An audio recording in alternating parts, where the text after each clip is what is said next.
Hello friends, welcome to my channel green house. और आज के इस वीडियो में मैं आपके साथ शेयर करने वाली हूँ कि बारिश के मौसम में कौन कौन से फूलों के पौधों की कटिंग आप लगा सकते हैं। इनमें से जो भी पौधे आपके घर के अंदर हैं यानी आपके गार्डन में हैं तो आप उनको बहुत ही आसानी से ग्रो कर सकते हैं, या फिर आपको आसपास मिल जाए, पड़ोस में मिल जाए, या फिर किसी रिश्तेदार के घर में आपको ये पौधे मिल जाते हैं तो वहाँ से कटिंग लाकर आप बहुत ही आसानी से ये कटिंग्स बारिश के टाइम ग्रो कर सकते हैं। सिर्फ फूलों वाले पौधे ही नहीं, आपके गार्डन में इस समय जितने भी पौधे हैं ऑलमोस्ट सभी, और जिनकी ग्रोथ काफ़ी बढ़िया चल रही है, वो सभी पौधे इस समय आप कटिंग से ग्रो कर सकते हैं। बारिश का टाइम कटिंग को उगाने का बहुत ही बढ़िया टाइम इसलिए है क्योंकि इस समय मॉइस्चर काफ़ी रहता है, तो जो हमारी कटिंग है वो ऊपर से सूखती नहीं है, और जो बारिश की बौछार जब कटिंग के ऊपर पड़ती है तो कटिंग बहुत ही तेज़ी से ग्रो करता है। आगे इस वीडियो में मैं आपको ये भी बताऊंगी कि कटिंग को लगाते समय आपको कौन कौन सी सावधानियां बरतनी है, या फिर जब कटिंग हमारी लग जाती है तो हमें कौन सी सावधानी बरतनी है जिससे कि हमारी कटिंग लगने के बाद भी खराब ना हो। क्योंकि काफ़ी बार ऐसा होता है कि हमारी कटिंग लग तो जाती है लेकिन कटिंग हमारी खराब हो जाती है। तो फ्रेंड्स, ये समस्या क्यों आती है इसकी जानकारी इस वीडियो के आखिर में मैं आपको दूंगी, लेकिन इससे पहले आपको मैं बता दूं कि कौन कौन से फूलों की कटिंग इस समय आप बहुत ही आसानी से लगा सकते हैं और बहुत तेज़ी से इनकी जड़ें निकल करके आती है। तो जो सबसे पहले नंबर पे आता है हमारे पास वो है पोर्टुलाका। पोर्टुलाका आपको पता है ये गर्मियों का पौधा है, गर्मियों में बहुत ही बढ़िया फ्लावरिंग करता है, लेकिन सिर्फ गर्मियाँ ही नहीं, ये बारिश में भी लगभग सितंबर तक ये फूल देता रहता है। इसकी कटिंग लगाना बहुत ही आसान है। सिर्फ 4-5 इंच कटिंग आप मात्र हाथ से तोड़ करके ही लगा देंगे तो मुश्किल से ये 10-15 दिन लेता है अपनी जड़ों को निकालने में। फ्रेंड्स, कटिंग को लगाते समय आप मीडिया का ध्यान ज़रूर रखें। अगर आपके पास कोकोपीट है तो जितनी भी कटिंग आप लगा रहे हैं कोशिश करें कि आप कोकोपीट में लगाएं। इसके साथ ही आप देख रहे हैं कि मैंने पहले से ही इसको जो ट्रांसपेरेंट वाला प्लास्टिक का ग्लास होता है उसके अंदर ये मैंने मीडिया भर के रख लिया है। ये कोकोपीट भर के मैंने लगाया है। अगर आपके पास कोकोपीट नहीं है तो आप भुरभुरी मिट्टी का इस्तेमाल करेंगे कटिंग को लगाने के लिए।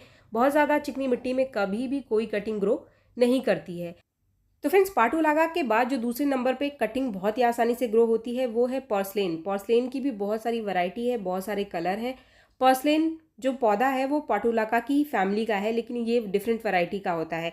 ये भी बहुत ही सॉफ्ट तनों वाला पौधा है और इसको सिर्फ हाथ से ही तोड़ करके 4-5 इंच लंबा आप कोई भी इसकी एक डंडी ले लो और इसको लगा दो, कहीं पे भी लगा दो। ये भी बहुत ही आसानी से लगने वाला पौधा है। इसके बाद जो तीसरे नंबर पे जो फूल इस समय आप जिसकी कटिंग लगा सकते हैं वो है सदाबहार। सदाबहार यानी विनका। तो आप देखेंगे कि आपके आस पड़ोस में या फिर आपके घर के अंदर ही जो विनका है इस समय बहुत ही बढ़िया फ्लावरिंग कर रहा है। ये भी काफ़ी सॉफ्ट तनों वाला पौधा है। बस आप इसकी छोटी सी डंडी लो और लगा दो। आपके पास नहीं है, आपके पड़ोस में है, आपके रिश्तेदार में है कहीं पर, वहाँ से लाकर भी आप इसको लगा देंगे तो ये बहुत ही आसानी से ग्रो कर जाता है। इसकी दो वैरायटी होती है, हाइब्रिड वैरायटी जो कि कई रंगों के आपको मिलते हैं नर्सरी में, या फिर देसी वैरायटी जो छोटे छोटे पत्तों और फूलों वाले होते हैं। दोनों की कटिंग आप बहुत आसानी से लगाकर इसके पौधे अपने घर में खुद से ही तैयार कर सकते हैं। इसके जड़ें भी बहुत ही आसानी से निकल करके आ जाती हैं। इसके बाद जो चौथे नंबर का फूल है हमारे पास, जो कि कम ही लोग जानते हैं कि इसकी कटिंग को भी हम ग्रो कर सकते हैं, वो है अपराजिता। तो अपराजिता इस समय बारिश में काफ़ी बढ़िया ग्रोथ करना शुरू कर देता है और इसके अंदर फूल आने भी शुरू हो चुके होंगे। आप अपराजिता की कटिंग को लगाकर भी बारिश में इसके नए पौधे तैयार कर सकते हैं। अपराजिता की कटिंग को लगाते समय सिर्फ आपको एक चीज़ का ध्यान रखना है कि जो इसके नोड्स हैं, नोड्स यानी जहाँ से पत्ते निकल करके आते हैं वो एक नोड होता है, तो इसके नोड बहुत दूर दूर होते हैं। जब भी आप इसकी कटिंग को लगाओगे तो 1 से 2 नोड मिट्टी में गाड़ना बहुत ज़रूरी है। कोई भी पौधा जिसकी कटिंग आप लगा रहे हैं हमेशा नोड मिट्टी में धंसाना ज़रूरी होता है, तभी जड़ें निकल करके आती हैं। कुछ लोग क्या करते हैं, गलती यहाँ पर करते हैं कि नोड को नीचे धंसाते नहीं हैं। जब तक आप नोड को नीचे नहीं धंसाएंगे तो जड़ें निकल करके नहीं आएंगी। इसके बाद पांचवें नंबर पे जो फूलों वाला पौधा है वो है बोगनविलिया। बोगनविलिया के बहुत सारे कलर अवेलेबल हैं। अगर आपके पास घर में बोगनविलिया का पौधा लगा हुआ है तो आप इसकी कटिंग ज़रूर बारिश में लगा लेना। ये बहुत ही आसानी से ग्रो होने वाला पौधा है कटिंग से। अगर आपको कोई पड़ोसी नहीं दे रहा है तो आप जब भी रोड पर जाते हैं तो देखेंगे कि आप रोड पर ये पौधे लगे हुए रहते हैं, वहाँ से आप इसकी कटिंग को ले सकते हैं। ये जो पिंक कलर की कटिंग मैं लगा रही हूँ, इस पौधे को मैंने पिछले सीजन में उगाया था कटिंग से, और मैंने कटिंग ऐसे ही ली थी। एक रोड से मैंने कटिंग उठाई थी और लगा दी थी तो कटिंग मेरी लग गई थी। हमेशा इसकी कटिंग को लगाते समय आप ध्यान रखेंगे कि जो हल्का सा ब्राउन होता हुआ इसका नीचे का हिस्सा है वहाँ से आप कटिंग लेना, बहुत ज़्यादा हार्ड मत लेना और बहुत ज़्यादा आप हरी कटिंग भी मत लेना। ये भी बहुत ही आसानी से कटिंग से ग्रो होने वाला पौधा है। इसके बाद जो छठे नंबर पे हमारे पास पौधा आता है वो है मोगरा का पौधा। अगर आपके पास मोगरा है तो इस समय गर्मियों में मोगरा में बहुत ही बढ़िया फ्लावरिंग आ रही होगी। मोगरा की कटिंग लगाते समय आप किसी भी तरीके की कटिंग ले लेंगे, यानी इसकी हरी ब्रांच भी लगा देंगे आप तो भी लग जाएगी, और इसकी बहुत ज़्यादा आपको हार्ड ब्रांच नहीं लेनी है, थोड़ी सी हल्की हल्की सी ब्राउन होती हुई ब्रांच भी आप ले सकते हैं। इसमें भी आपको 2-3 नोड नीचे मिट्टी में धंसाना है, तभी इसकी जड़ें निकल करके आती हैं। फ्रेंड्स, ये बहुत ही आसानी से ग्रो होने वाला पौधा है कटिंग से, और हर सीज़न हर साल मैं बहुत सारे पौधे सिर्फ कटिंग से ही तैयार करती हूँ। अगर एक बार आपकी कटिंग ख़राब हो जाती है तो फिर से आप कोशिश ज़रूर करें, कोशिश करते रहिए, आपकी कटिंग ज़रूर लगेगी। अब 7वें नंबर पे जो पौधा हमारे पास है वो भी आपके गार्डन में ज़रूर होगा, वो है हिबिस्कस यानी कि गुड़हल। गुड़हल की 2 वैरायटी है, चाहे वो देसी वैरायटी हो आपके पास या फिर हाइब्रिड वैरायटी हो।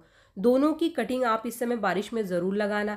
इसकी कटिंग को लेते समय आप ध्यान रखेंगे कि जहाँ से हल्की हल्की सी ब्राउन होनी शुरू होती है ब्रांच, वहाँ से आपको कटिंग को लेनी है, और इसका जो टिप है इसको आप रिमूव मत करना, इससे हमारी कटिंग ऊपर से सूखती नहीं है। इसके बाद जो हमारा 7वें नंबर पे पौधा है जिसकी कटिंग को आप लगा सकते हैं वो है हाइब्रिड गुलाब यानी कि इंग्लिश गुलाब। काफ़ी सारे लोगों का कहना है कि इंग्लिश गुलाब नहीं लगता है, पर ऐसा बिल्कुल भी नहीं है। इंग्लिश गुलाब आप बारिश में लगा सकते हैं। बारिश में इसकी कटिंग को लगाते समय एक चीज़ का आपको ध्यान रखना है कि जो नया नया फूल आकर अभी सूखा है ऐसी ही ब्रांच को आपको लेना है। जैसे कि ये वाली ब्रांच आप देख रहे हैं, यहाँ से मैं कटिंग लेने वाली हूँ। गुलाब की इस तरीके की हरी ब्रांच भी लग जाती है। अगर आपको लगता है कि सिर्फ ब्राउन ब्रांच की कटिंग ही लगती है तो ऐसा नहीं है। पुरानी ब्रांच की कटिंग की बजाय ये जो हरी ब्रांच की कटिंग है ये बहुत ही आसानी से जड़ें निकालती है, ख़ासतौर पे बारिश में। तो आप अगर हाइब्रिड गुलाब को लगाने के लिए सोच रहे हैं, उसकी कटिंग को लगाने के लिए, तो आप इस समय बारिश में ज़रूर लगाएं। इसके साथ जो हमारा 8वें नंबर पे है वो है मिनिएचर गुलाब की वैरायटी। तो मिनिएचर गुलाब की वैरायटी की कटिंग भी आप इस समय ज़रूर लगाओ। किसी भी तरीके की कटिंग लगा लो, अनइवन कटिंग भी आप लगा सकते हैं, यानी जिसकी साइज सीधी बिल्कुल ना हो, बस जो नोड है वो मिट्टी में लगना चाहिए। जब भी कोई भी आप कटिंग लगाते हो, किसी भी पौधे की कटिंग आप लगा रहे हैं, तो हमेशा नोड मिट्टी में जाना चाहिए, तभी जड़ें निकल करके आती हैं। इसके बाद जो कटिंग हमारे पास है जो कि बहुत ही आसानी से लग जाती है वो है देसी गुलाब। अगर आपके पास देसी गुलाब है आपके गार्डन में तो देसी गुलाब की कटिंग आप ज़रूर लगा लेना, क्योंकि इसकी कटिंग बहुत ही तेज़ी से लगती है। तो आप देख सकते हैं मैंने पहले से ही इसकी बहुत सारी कटिंग लगा करके रखी हुई है। ये मैंने सितंबर में लगाया था और इसमें काफ़ी बढ़िया ग्रोथ आ गई है। ये वाली जो कटिंग आप देख रहे हैं ये अभी कुछ दिन पहले मैंने लगाया है, इसको 1 महीना भी नहीं हुआ लगे हुए, और बहुत ही बढ़िया ये देसी गुलाब मेरा ग्रो कर गया है। इसको मैंने सिर्फ ट्रांसपेरेंट ग्लास में लगाया था, अभी मैंने इसको ट्रांसफ़र भी नहीं किया है। काफ़ी बढ़िया ग्रोथ कर रहा है। तो फ्रेंड्स, देसी गुलाब आप ज़रूर बारिश में लगाना। इसकी कटिंग लेते समय भी आप ज़रूरी नहीं है कि कटिंग को हार्ड कटिंग लेना है आपको, हल्की सी ब्राउन होती हुई कटिंग या फिर हरी कटिंग जिसके अंदर 4-5 नोड हो, ऐसी कटिंग आपकी आसानी से देसी गुलाब की लग जाएगी। तो फ्रेंड्स, बारिश के टाइम को आप बिल्कुल भी मत चूकना। इस समय देसी गुलाब की कटिंग बहुत ही आसानी से लगती है। देसी गुलाब की कटिंग आप ज़रूर लगाना अपने गार्डन में। इसके बाद जो हमारा पौधा है फूलों का पौधा, जो कि आने वाले सीज़न में बहुत ही बढ़िया फ्लावरिंग करता है और बारिश में ही इसकी कटिंग को लगाया जाता है, ये है गुलदाउदी। आपके पास पुराने पौधे होंगे गुलदाउदी के, तो इसकी कटिंग को आप ज़रूर लगा लो। ये सही टाइम है इसकी कटिंग को लगाने का। अगर आप बारिश में कटिंग नहीं लगाएंगे तो बहुत लेट कटिंग लगाने से इसमें फ्लावरिंग भी बहुत ही लेट आती है। तो ये सही टाइम है, आप जुलाई में अगस्त में इसकी कटिंग को लगा लो। जैसे कि आप देख रहे हैं मैंने पहले से इसकी कटिंग को लगा करके रखा हुआ है। इसकी 4 से 5 इंच ऊपर से कटिंग को तोड़ करके लगाना है। जैसे कि मैंने हाथ से ही तोड़ा था, आपने देखा था। हाथ से ही तोड़ करके आप इसके बस 2-3 नोड मिट्टी में गाड़ दो और मात्र 10 से 15 दिन में ही इसकी जड़ें निकल करके आ जाती। अब बारी आती है एक ऐसे पौधे की जो इस समय काफ़ी बढ़िया ग्रोथ कर रहा है, काफ़ी सारी नई नई पत्ते निकाल रहा है। वो है पारिजात यानी हर श्रृंगार का पौधा, जो कि एक बहुत ही शुभ पौधा माना जाता है। अगर आपके गार्डन में पारिजात का पौधा है तो इसकी कटिंग को भी आप इस समय ज़रूर लगा लो। कटिंग से ये ग्रो कर जाता है। इसकी कटिंग लेते समय एक चीज़ का आपको ध्यान रखना है कि जहाँ से इसकी जो ब्रांच है थोड़ी थोड़ी सी ब्राउन हो रही है, इस हिस्से को आपको मिट्टी में धंसाना है। बहुत हरी ब्रांच इसकी नहीं लेनी है आपको। इस हिस्से को अगर आप मिट्टी में धंसा देंगे तो ये बहुत आसानी से जड़ें इस समय बारिश में निकालता है और आपके पास पारिजात के नए पौधे बहुत ही आसानी से बारिश में तैयार हो जाएंगे। तो फ्रेंड्स, मेरा ये जो कंटेनर है ये ऑलमोस्ट भर चुका है, लेकिन अभी इसके अंदर एक ग्लास और खाली है। तो यहाँ पर जो पौधा मैं लगा रही हूँ जिसकी कटिंग, वो है मधुकामनी की कटिंग। मधुकामनी का पौधा इस समय बहुत ही बढ़िया फ्लावरिंग करता है, आपके गार्डन में ज़रूर होगा और कमाल की खुशबू आती है इसके फूलों में। अगर आप मधुकामनी का पौधा लगाना चाहते हैं तो नर्सरी में इसके पौधे बहुत ही आसानी से आपको मिल जाएंगे। इसकी कटिंग को लगाते समय एक चीज़ का आप ध्यान रखेंगे कि इसकी आपको हल्की सी सेमी हार्ड कटिंग लेनी है, यानी जो इसकी नीचे का हिस्सा हल्का सा ब्राउन हो गया है उसी के 2-3 नोड आपको मिट्टी में धंसाना है। मधुकामिनी के पौधे को भी बहुत ही आसानी से आप बारिश के टाइम ग्रो करके इसके नए पौधे तैयार कर सकते हैं।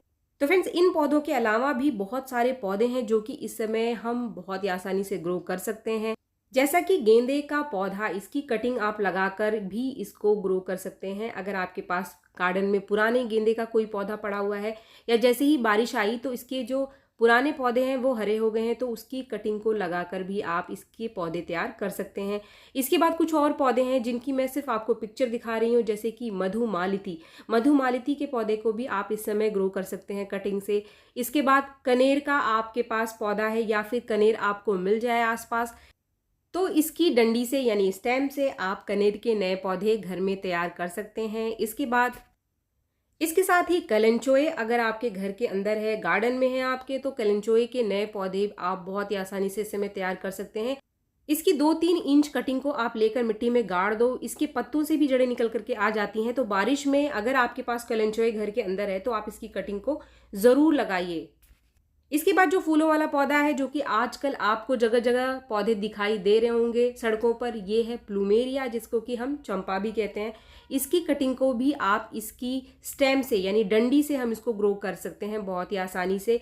तो कहीं पे भी आपको ये मिल जाए तो इसकी जो हल्की सी सेमी हार्ड है यानी हल्की सी जो ब्राउन होती हुई ब्रांच है, उसी की कटिंग को आपको इसको लगाना है और आप चंपा के पौधे अपने घर में भी तैयार कर सकते हैं। इसके अलावा कुछ और पौधे हैं जैसे कि मैक्सिकन पटूनिया, जो कि इस समय बारिश में बहुत ही बढ़िया ग्रो करता है, बहुत अच्छा खिलता है। इसके कई सारे कलर अवेलेबल हैं नर्सरी में भी, और अगर आपको आसपास मिल जाते हैं तो आप इसकी कटिंग को लगा लीजिए।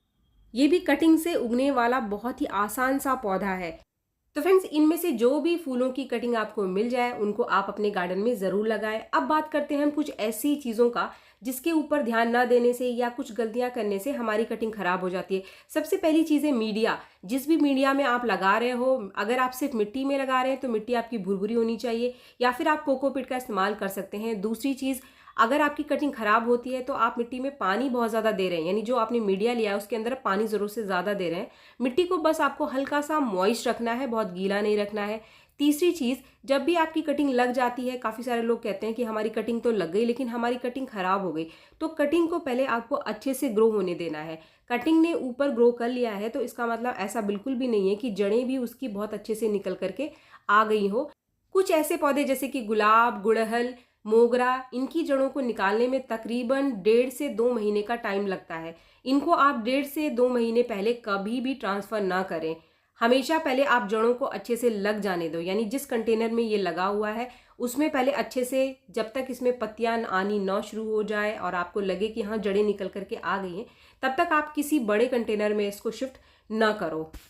कटिंग को लगाने के बाद कुछ दिन तक पौधे को हमें शेड में ही रखना होता है, हमें धूप में नहीं रखना है। आजकल बारिश का टाइम है, तो जैसे ही आपको लगती है कि आपकी कटिंग लग चुकी है 10-15 दिन बाद, तो आप इसको ऐसी जगह पे रख देना जहाँ पर इसको हल्की हल्की सी बारिश का पानी भी मिलता रहे, तो आपकी कटिंग तेज़ी से निकल करके आएगी। इसके साथ एक और पॉइंट, अगर आप कुछ ऐसे पौधे जैसे कि मोगरा, गुड़हल, गुलाब के फूलों वाले पौधों को लगा रहे हैं, तो एक साथ अगर आप कटिंग कई सारी लगाते हैं और कटिंग आपकी लग जाती है, तो आप रूट बॉल ना तोड़ें, यानी सारी की सारी कटिंग को आप सिर्फ एक ही पॉट में शिफ्ट कर दो, या फिर एक कटिंग को आप एक ही कंटेनर में लगाओ। जब आप कटिंग को अलग करते हैं एक दूसरे से तो जड़ें डैमेज होती हैं, उस समय भी हमारा पौधा जो लग चुका है वो खराब हो जाता है।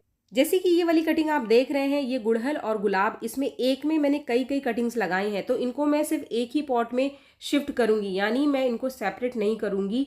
इनको सीधे निकाल कर एक ही पॉट में इन तीनों ही कटिंग को, जो आप देख रहे हैं, ये मोगरा की 3 कटिंग एक साथ मैंने लगाई थी, तीनों लग गई थी, तो इनको एक साथ ही निकाल किसी बड़े पॉट में ट्रांसफ़र कर दूंगी। तो फ्रेंड्स, इन सारी चीज़ों का आप ध्यान रखें, आपकी कटिंग कभी भी ख़राब नहीं होगी, लगने के बाद भी आपकी कटिंग ख़राब नहीं होगी। तो फ्रेंड्स, इनमें से जो भी फूलों वाले पौधे आपको आसानी से मिल जाए, इनकी कटिंग को आप अपने गार्डन में ज़रूर लगाओ और बहुत सारे पौधे आप खुद से तैयार कर सकते हैं। तो फ्रेंड्स, वीडियो अगर आपको पसंद आया तो एक लाइक ज़रूर करें और मेरे चैनल को आपने अब तक सब्सक्राइब नहीं किया तो मेरे चैनल को सब्सक्राइब भी ज़रूर कर लें। मिलते हैं मेरी नेक्स्ट वीडियो में, तब तक के लिए थैंक यू।